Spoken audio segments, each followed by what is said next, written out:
Hi friends, அனைவருக்கும் இனிய தைப்பூச திருநாள் வாழ்த்துக்கள். இன்னைக்கு லேட்டா வீடியோ கொடுக்குறேன்னு நினைக்கிறேன். இன்னைக்கு ஃபுல்லா வேலையா இருந்ததால என்னால வீடியோ கொடுக்க முடியல. இப்ப லேட்டா வீடியோ கொடுக்குறேன். தை மாதத்திலே ரொம்ப விசேஷமான நாள்ல இந்த தைப்பூசம் தான். இந்த தைப்பூச திருநாள்ல தான் அன்னை ஆதிபராசக்தி முருகப்பெருமானுக்கு வேல் அருளிய நாள். அதனாலதான் இந்த தைப்பூசம் ரொம்ப பிரம்மாண்டமா கொண்டாடப்படுது. இந்த நாள்ல நம்ம வீட்டுல இருக்க முருகப்பெருமான் சிலையா இருக்கட்டும், வேலா இருக்கட்டும், நம்மளால முடிஞ்சது ஏதாவது ஒரு அபிஷேகம் பண்ணணும். அந்த மாதிரி இன்னைக்கு நானுமே அபிஷேகம் பண்ணியிருந்தேன்.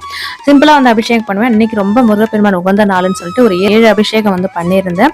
யாரெல்லாம் இன்னைக்கு அபிஷேகம் பண்ணி விரதம் இருந்தீங்க அப்படின்னு சொல்லிட்டு சொல்லுங்க. என்னென்ன நெய்வேதியெல்லாம் வச்சு படைச்சிங்கன்னு சொல்லுங்க. நான் இன்னைக்கு ரொம்ப சிறப்பா முருகப்பெருமானுக்கு 7 வகையான அபிஷேகம் செஞ்சு வெற்றில தீபம் போட்டு அதுக்கப்புறம் 108 போட்டிகள் பூவால் அர்ச்சனை பண்ணியிருந்தேன். இன்னைக்கு செவ்வரளி கிடைக்கல. அதனால சங்குப்பூ இருந்தது, பன்னீர் ரோஸ், சாமந்தி இதை வச்சு சிறப்பா பூஜை பண்ணியிருந்தேன். நீங்க யாரெல்லாம் இன்னைக்கு தைப்பூச திருநாள் முருகப்பெருமானுக்கு விசேஷமா நல்லா பூஜை பண்ணீங்கன்னு சொல்லிட்டு கமெண்ட்ல சொல்லுங்க. இதோட லாங் வீடியோ நாளைக்கு வரும், மறக்காம பாருங்க.